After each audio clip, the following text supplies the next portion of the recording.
एक स्टेटमेंट आलं होतं, देवेंद्र फडणवीस तुम्हाला ग्रूम करत होते मुख्यमंत्री पदासाठी, असं. नशीब झालो नाही मी, तर पक्ष फोडायला लागले असते, फॅमिली फोडायला लागले असतं, बदला घ्यायला लागलो असतो मी. तसं व्हायचं नाही कधी.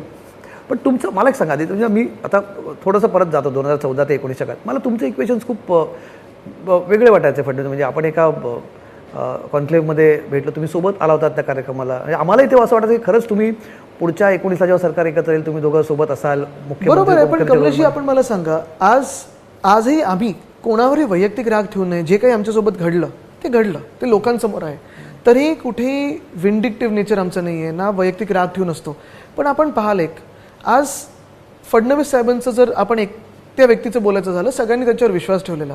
आज त्यांच्याच पक्षातले लोक ज्यांनी त्यांच्यावर विश्वास ठेवलेला, मग विनोद तावडेजी असतील, पंकजा मुंडेजी असतील, चला ह्यांना कुठेतरी रिहॅबिलिटेशन मिळालं, पण प्रकाश मेहताजी असतील, अनेक असे नेते आहेत, राजपुरोहितजी असतील, अनेक भाजपचे नेते असे आहेत जे आज कुठे आहेत. महाराष्ट्रातले नागरिक म्हणून तुम्ही मला सांगा, गेल्या 2.5 वर्षात, बाकीचं सगळं सोडून द्या, बाकीची मोठी लिस्ट आहे महाराष्ट्रातून काय केलं, गेल्या 2.5 वर्षात जेवढा महाराष्ट्रावर अन्याय झाला, तुम्ही महाराष्ट्र म्हणून का भाजपला मतदान कराल?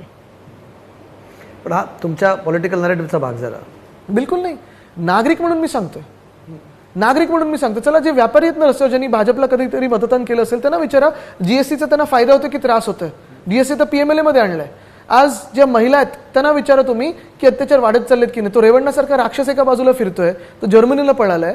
या भाजपच्या राज्यात आम्ही राहायचं? शेतकरी आत्महत्या वाढत चालल्यात. ज्यांना सांगितलं होतं 2022 पर्यंत तुमचं उत्पन्न दुप्पट होईल. प्रधानमंत्री आवास योजनेत एकाला तरी घर मिळालंय का महाराष्ट्रामध्ये? विचारा. आज कोणीही खुश नाही या राज्यामध्ये. तुम्ही मगाशी उल्लेख केला की सगळे इम्पोर्टेड आहेत, त्यातले बरेच तुमच्याही पक्षातनं गेलेत.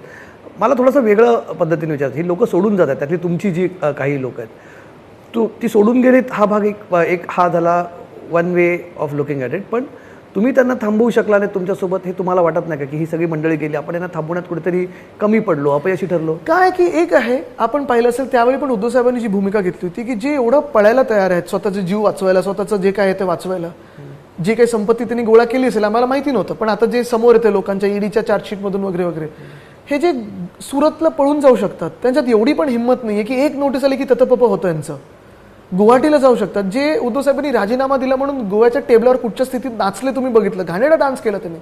हे अशा लोकांना आमच्यासोबत ठेवून तरी काय उपयोग आहे? आज उद्धव साहेब जे आहेत, खरे बोलणारे आहेत, स्पष्ट आहेत, सुसंस्कृत नेता आहे, ह्या व्यक्तीबरोबर हे अशी लोक असणं, किंवा मला पण आता घाण वाटायला लागली काय जे आमच्यात होते, जसे वागतात आता, जसे ते एक्स्ट्रॉशन करतात किंवा जे काही आहे, मला घाण वाटते त्यांचे हे सगळे कॅरेक्टर बघून. एक इथे दक्षिण मुंबईमधले दुसरे रेवण्य आहेत जे मिंदी गटातून उभे आहेत, हे सगळे जे आरोप झाले आहेत, जे क्लिप्स फिरत आहेत, जे त्यांनी प्रकार केलेले आहेत, जशी बोली लावली अनेक पदांसाठी, हे सगळं बघून ऐकून मलाही घाण वाटायला लागलं. आणि म्हणून आम्ही सांगितलं ना की अशा कॅरेक्टरचे लोक आम्हाला नको आहेत. उपमुख्यमंत्री देवेंद्र फडणवीस यांनी गेल्याच आठवड्यात टू द पॉईंटला एक मुलाखत देताना ते म्हणाले की तेव्हा तुमच्याकडनंही संपर्क करण्याचा प्रयत्न झाला. उद्धव ठाकरेंनी देवेंद्र फडणवीस यांना फोन केला मिलिंद नार्वेकरांच्या फोनवरून, आणि यांना कशाला सोबत घेताय, तुम्ही मुख्यमंत्री व्हा, आम्ही सोबत यायला तयार आहोत, असं काही घडलं होतं? आणि मला परत ग्रूम करा. मला वाटतं बघा आता काय झालंय की जेवढं ते एक्सपोज होत चाललेत, जेवढं ते इंटरव्ह्यू देतात, जेवढं भाषण करतात, ते एक्सपोज होत चाललेले आहेत. आज विश्वासार्थीमध्ये उद्धव साहेब एका बाजूला ठेवा आणि अख्खी भाजप एका बाजूला ठेवा, जे आत्ताचे नेते आहेत. पोल घ्या कोणावर लोकांचा विश्वास आहे. पण असं काहीच घडलं नव्हतं. किती कोणी काही बोलू शकेल ना, उद्या सांगतील की आम्ही इथे गेलेलो तिथे गेलेलो, हे सगळं चालू असतं. भाजपचं तुम्हाला ट्रोल मशीन माहिती आहे, तर नेते होतात त्यांचे ट्रोल्स. पण मूळ मुद्दा हा आहे की तुम्हीच मान्य केलं एका इंटरव्ह्यूमध्ये की मी परत आलो, पण 2 पक्ष फोडून आलो, एक परिवार फोडून आलो आणि बदला घेतला. ही जी भावना आहे ना, ही कधीही महाराष्ट्रात नव्हती. हे राजकारण कधीही एवढं खराब नव्हतं. पक्ष फोडणं असेल, पक्ष चोरणं असेल, चिन्ह चोरणं असेल. आज तुम्ही विचार करा उद्धव साहेब काय विचार करत असतील की ज्या माणसानं सगळं काही दिलं त्यांनी गेल्या 20 वर्षामध्ये, तिकीट दिली, सामाजिक ओळख दिली, राजकीय ओळख दिली, पदं दिली, मंत्रीपदं दिली, ते जेव्हा असे बोलतात आणि वागतात. दुसऱ्या बाजूला तुम्ही पहा पवार साहेब काय विचार करत असतील. त्यांच्या वयात ज्यांनी पावसात उभं राहून भाषण दिलं, ज्याच्यामुळे हे सगळे जिंकले, तेच त्यांना सोडून गेले, पक्ष आता क्लेम करतात. त्यांचा परिवार फोडण्याची हिंमत त्यांनी केली.